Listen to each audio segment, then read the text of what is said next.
Hello and welcome to a super quick video about basic gel printing. So this is a, this is a gel plate and I have it sitting on a piece of plexiglass on top of a piece of paper. That way you can see, because they're transparent when you first get them. This one has picked up a lot of pigment over the time I've been using it. But a piece of plexiglass, it stops, if you put it straight on paper, the paper starts sapping out some of its oils. So they last longer if you keep them on a plexi. A paper underneath so you can kind of see what you're doing. So a piece of plexiglass lasts in your gel plate. A hard rubber brayer or ink roller, any size you like. 3 inches are good. I think this one's about a 4-inch. And here's some information about gel printing pads. See, this is a good way of doing this. Come in many shapes and sizes. You can get an 8x10 for about 25 bucks from Art Supply places. You have them on Blix and Amazon.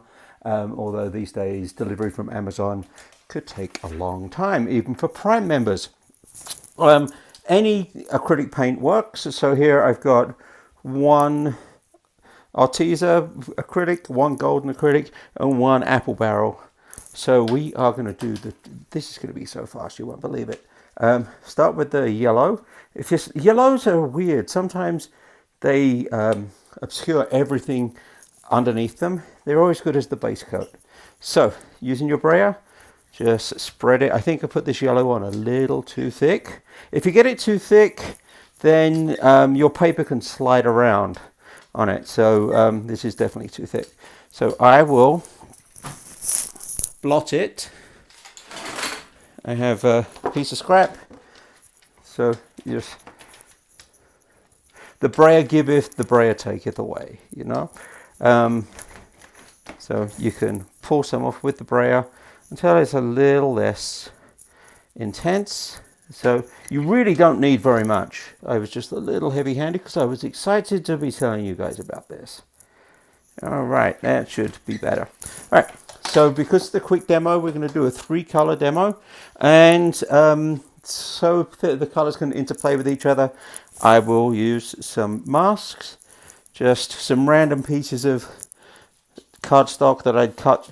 I usually cut my own stencils, so I saved the cutouts. So there we are, yellow, a little bit of something to mask it, and here is the paper. I happen to have 12 by 12 paper. You see that the paper slipped there? So my paint was a little too thick. This is a Buran. You don't need them, you can just use your hand. I work with one glove on, one glove off, and this glove I've been using for about 3 days. I let them dry and reuse them. When you have your paper close to the size of your plate, something like a flexible palette knife, they're good because you can get right up to the very, very edge. Like so. You're just trying to apply as much pressure to this as you can. So these are really good. This is what they're made for. But if you accidentally go to the edge and you pick up something yellow, you'll drag it, like I have here in a couple of places, you'll drag it over your paper. Some people like that, some people don't. I don't. So here is our yellow drop. And the good thing about this is it dries so incredibly fast. So with a little pair of tweezers, pick up your stencils, which are now all yellow. And to clean up the plate, they used to say, oh, just use a wipe. Wipes are not easy to come by. Or a paper towel. So I've been collecting rags, and so it's mildly soapy water in a spray bottle with a rag works wonders. See, and it comes off so easily. So the construction of these plates, they are oil-based plates, and it rejects acrylic paint. And so even if it dries on there, don't worry about it. You just put a new layer of paint on top, and it picks up what's underneath. Or you can just scrub them. All right. So we had the yellow, which was on too thick. Now we'll do blue, but we'll do it a lot less. If you put it too thin, the same brayer, the yellow paint I wiped off on that piece of scrap. Doesn't matter if there's a tiny bit of yellow because there's already yellow in the print. So spread it as far and wide and nice and thin. This is a much better layer than I did with the apple barrel paint. Better quality paints, of course, work better. But the transparency, it's nice to have something with transparency. So this time I'm using circles, and these are cut out of a post office mailer. You can see that, because this is Tyvek. They make the mailers out of something called Tyvek, which is a paper that doesn't tear.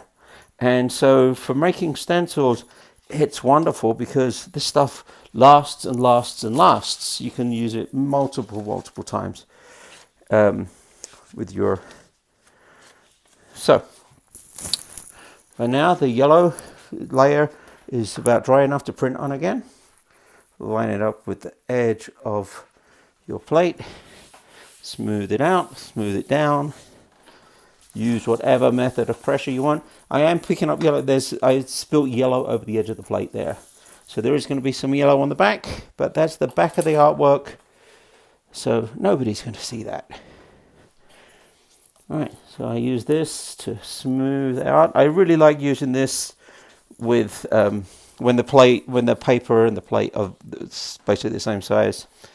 It gives me a nice way to apply pressure. All right, so we've just done 2 drops, and we see the color play of the yellow and the blue. We didn't make green, so the blue and the yellow paints, because they're different kind of paints, interacted differently, and we have this interesting surface, but we didn't get a green. Let's see what happens when we put the red on there. So I'm using a tiny pair of tweezers to pick these up. These are now blue, and these are so reusable. The paper ones, the cardstock ones from before, the yellow, they break down after a little while. They absorb so much paint. But the post office ones, out of one post office envelope, you could be using it for years if you're careful. All right, so this time I didn't wipe my brayer off, so it has the paint on it. So what you do is you just wet it and wipe it. Being this is a black brayer and I've got dark blue paint, it's tough to see it's coming off, but believe me, it is. There we go. So we've got a nice clean brayer. So before you put a brayers away, always clean them. I've seen people online who they leave their brayers and they get built up of paint. It's like, not for me. Right. So now cleaning the plate. See how easy it is to clean? And I will be doing a class of this at O'Hanlon and online very soon, once we work out the logistics and give people a chance to buy their plates. So red as the last layer. This is golden red from golden. And golden, I like the fact that they show you how transparent it is. So we should have some good transparency with this working with the other layers. And this is a very orange red, this one. So you can't get more basic than red, blue, and yellow, can you? So, see how easy this is? And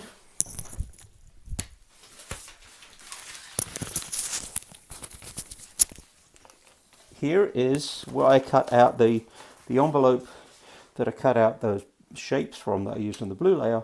So we're going to use them in the other way this time.